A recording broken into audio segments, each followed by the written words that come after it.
Hello everyone. Learn watercolor from a master. The master I bring to you today is Japanese female painter Tsukiyo Ono. Ono is an expert in watercolor interpretation of flowers. Her paintings of flowers are bright and colorful. Vivid image. Definitely a master in my mind. Now let Ms. Ono lead us to experience a master course on watercolor roses. Hello everyone, I'm Tsukiyo Ono. The water paper I am using today is Alki's cotton pulp paper. Can quickly absorb moisture and pigment. The pigment I used was Winsor Newton watercolor paint. Let's paint a single rose first. Let's draw a pencil draft first. I use a pencil with a thinner refill. This leaves only a faint draft line on the paper. Draw the outline of the flower's periphery first. Draw in the way of drawing silhouettes. The middle part of petal. Just draw places where there is a big difference between light and dark. This will make the painted flowers more transparent and bright, without letting more graphite stain your flowers. It doesn't matter if the pencil line draft is not too accurate. There is no need to confirm the number of petals one by one. Now start painting. I first painted a pale yellow. There is a lot of water on the brush. The pigment is very thin. I'm using a hazel-shaped brush made of squirrel hair and faux hair. It can not only be used as a flat brush to paint a larger area. The pointed nib is also great for drawing the details of flowers. It's my usual brush when painting flowers. Now it is very easy to use as a background color layout. I'll add some more permanent rose. Dye the petals a faint pink. There is also a lot of moisture. Make a gradient of petal colors. I used more permanent rose red to add darker petals. You can see that I only added the paint and no water. This makes the consistency on the brush thicker. The paint can spread evenly across the damp paper surface.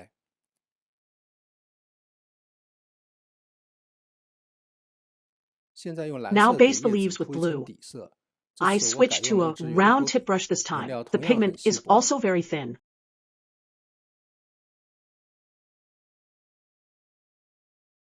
Add green. Color blending with wet and wet. Make some blue-green changes. Now continue to darken petals with a thicker red. Pay attention to the direction along the cascade of petals. Apply sequentially. Now the paper is still wet. These lines won't be hard, while leaving only soft light and shade effects. Alright, the first layer of light background color is finished. Let's blow dry the paper thoroughly. Come back again. First darken the green of the leaves.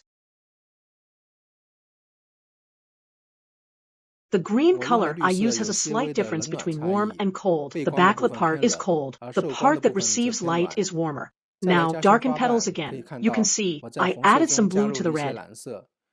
Make the color a little grayer, a little purplish. Make the shape of the petals. I'm painting by glazing now. With this synthetic brush of squirrel fur and artificial fur, apply along the shape of the petals. Since artificial hair doesn't absorb a lot of water, very suitable for stacking colors, then blow dry. You can do this repeatedly by glazing. However, some students, after glazing too many times, painted red flowers that were supposed to be pink. To this, my suggestion is, don't just paint with red dilution. Instead, use gray, purple-gray. Let's slowly do the color overlay, just like what I'm doing now.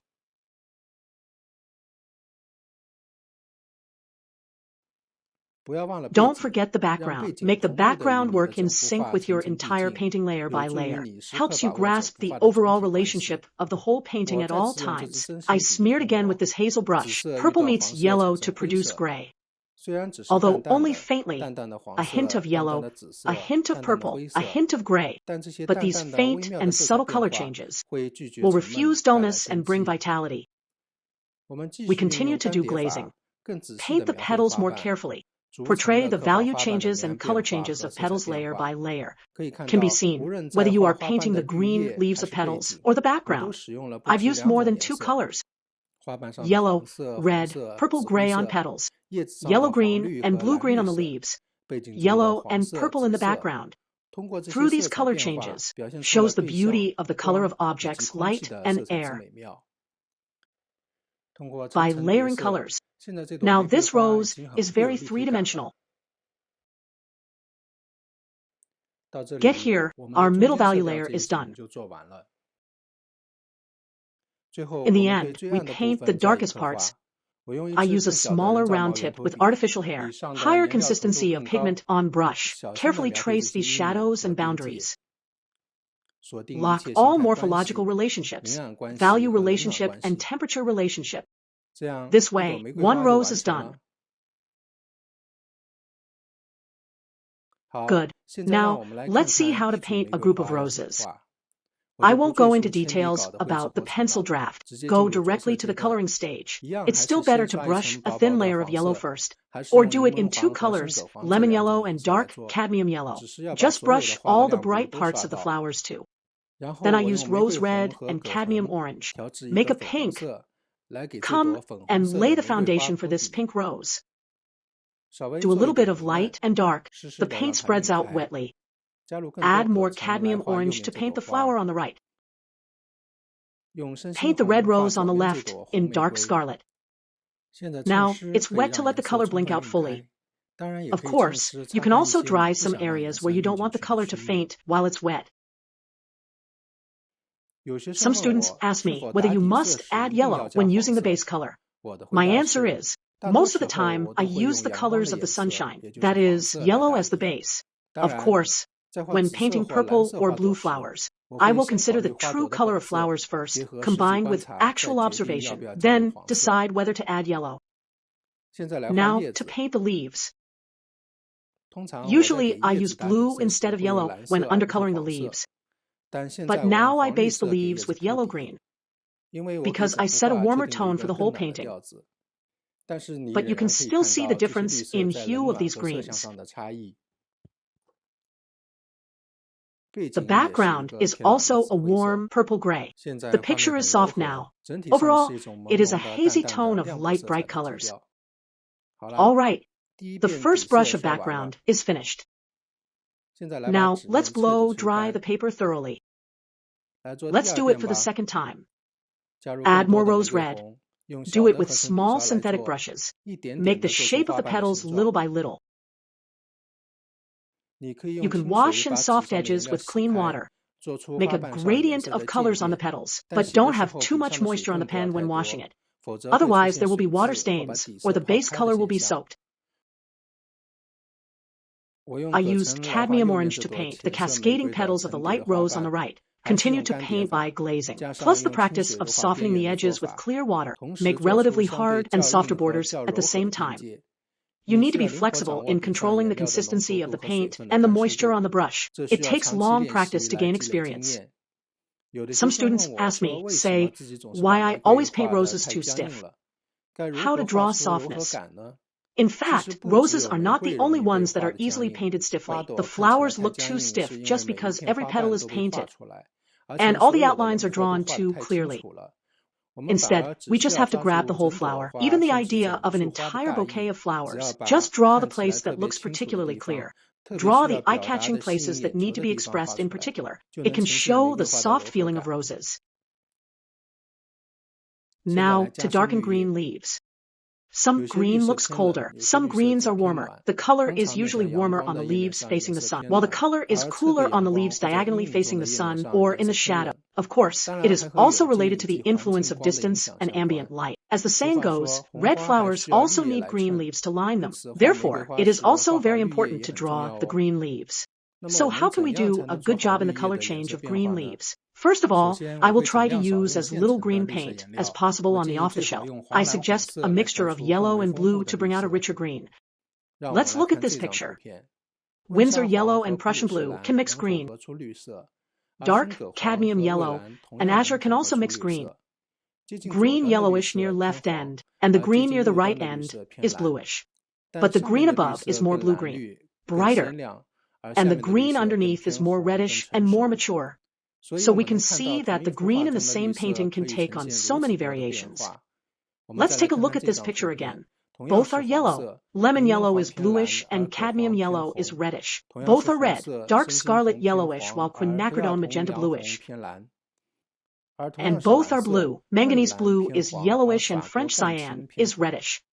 Therefore, if you mix manganese blue with yellow in blue and lemon yellow with bluish in yellow, The resulting green color is clearer, and mixing cyanocyanine with reddish color in blue and cadmium yellow with reddish color in yellow, the resulting green color is more hazy. Because this green has a red component in it, red and green are contrasting colors. Mixing in contrasting colors will, of course, make the green darker and grayer. Knowing these can help us bring up richer colors. Apply where we need it.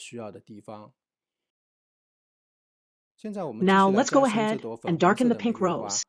I still use glazing method to apply a layer of rose red, show the three-dimensional feeling of the petals. With coloring over and over again, the color of the petals becomes brighter. Theoretically speaking, a transparent pigment like rose red can stack colors multiple times, and it will get brighter and brighter. Some students ask me, how many times should I apply it? My answer is, just 1 to 3 times. A good watercolor painting, not every color is bright, but the beautiful harmony of the whole work. With the overall darkening of the middle value, we are at this stage. Still focus on controlling the overall value relationship and color relationship, without overdrawing the details. The dark parts of the leaves will also be darkened a little more. It is also mainly based on controlling the main value relationship. We'll dark out all the details in the last step. All right, the overall middle value layer is finished. Let's blow dry the paper again. The final stage, to carefully adjust the shape one by one. Darken the dark part. I add burnt ochre to cadmium orange to darken the dark part of the rose on the right. Darken this pink rose in the middle with quinacridone magenta. Of course, you can't blindly use red to darken it. Add a bit of blue to get a purplish gray. The dark parts will be more vivid that way. Now, it is the stage of determining all the elements, such as mainly as correcting the overall value relationship, as small as portraying every detail, and balance the details in the harmonious relationship of the overall picture. Some students draw each individual flower very well, but it always lacks the overall aesthetic feeling of the whole painting. Therefore, we should also learn to choose. We are very close to the object we are drawing. Everything is clearly seen, but it is still necessary to distinguish between near and far. We can draw the subject a little deeper, while reducing the chroma or even the brightness of the secondary object. Blur its outline, reduce its contrast, make a reasonable arrangement of the whole painting. Done. Ono-sensei's demonstration ended perfectly. If you want to know more about Ms. Ono's knowledge about watercolor flowers, you can inquire about this book, Ono Tsukiyo's Watercolor Techniques of Flowers.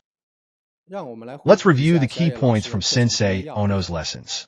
First of all, when painting watercolor flowers, the pencil draft should be brief and light.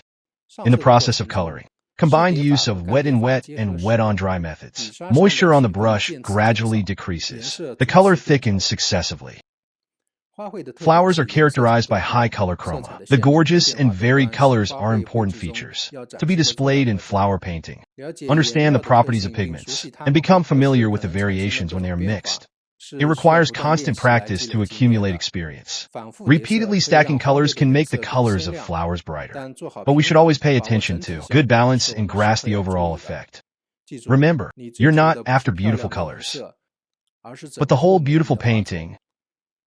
Have you learned all this?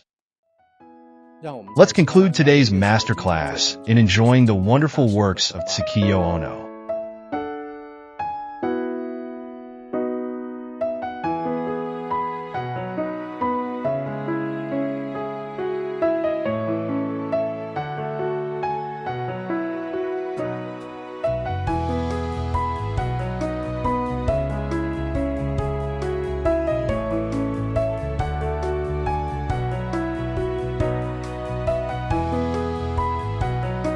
If you like my video, welcome to like and follow.